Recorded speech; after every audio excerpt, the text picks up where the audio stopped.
She was 8 years old and she told me to lie to a stranger. I did it, and it changed everything I thought I knew about my daughter. It started with a couch, the ugliest couch in America, sitting in my garage for 3 years, stained with spaghetti sauce and belt buckle scratches. I listed it for $40. Nobody wanted it. I dropped it to $20. Nothing. I made it free. Still nothing. One woman actually messaged asking if it smelled. Ma'am, it's free. Take the mystery. That's when Lily looked over my shoulder, spoon still in her mouth, and asked how much I was charging. Free, I said. She frowned like I'd insulted her personally. That's why nobody wants it, she said. I laughed and asked the 8-year-old business genius what she'd charge instead. She didn't blink. $800. I told her that was insane. She told me she'd already sold Principal Miller's son a chewed crayon for $20 by calling it one of one. She said he paid cash. I said that was the dumbest thing I'd ever heard. So, mostly out of spite, I changed the price to $800. That's when things stopped feeling like a joke. Lily grabbed my phone and rewrote the listing herself. Old couch became rare vintage conversation sofa. The belt buckle scratch became hand-aged character. The stain became history. Within 20 minutes, messages started pouring in. Is this still available? Do you know the designer? Lily typed back, possibly European, before I could stop her. I told her Europe was a continent, not a designer. She didn't care. By noon, 6 people wanted it. A woman offered $650. That's when the first crack of unease hit me. My daughter wasn't playing a game anymore. She was negotiating like she'd done this before, and she was better at it than I was. A man offered $900 if I'd hold the couch until 5. My hands were shaking. Lily's weren't. Tell him someone already offered $1,100, she said. Nobody had offered $1,100. I refused to lie. She looked at me, dead serious for an 8-year-old, and said,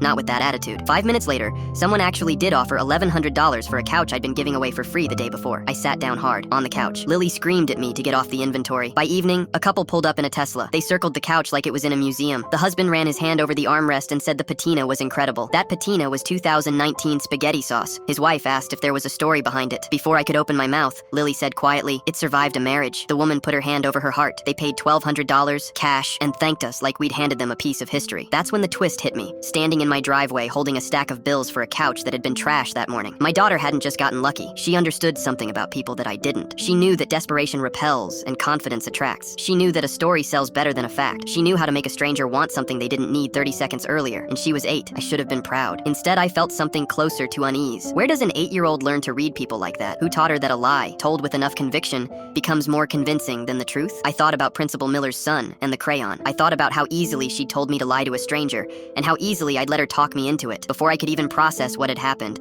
Lily reached into the stack of cash and pulled out $200 for herself. I asked what that was for. Commission, she said, like it was obvious. I told her she was 8 years old. She shrugged and told me to sue her. I stood there holding $900 I hadn't earned, watching my daughter walk back into the house counting her cut like it was nothing. Part of me wanted to laugh. Part of me wanted to sit her down and ask where this came from, and whether I should be worried about what she'll be selling, and who she'll be selling it to 10 years from now. I still don't know the answer. I just know I let her talk me into it, and I'd probably let her do it again.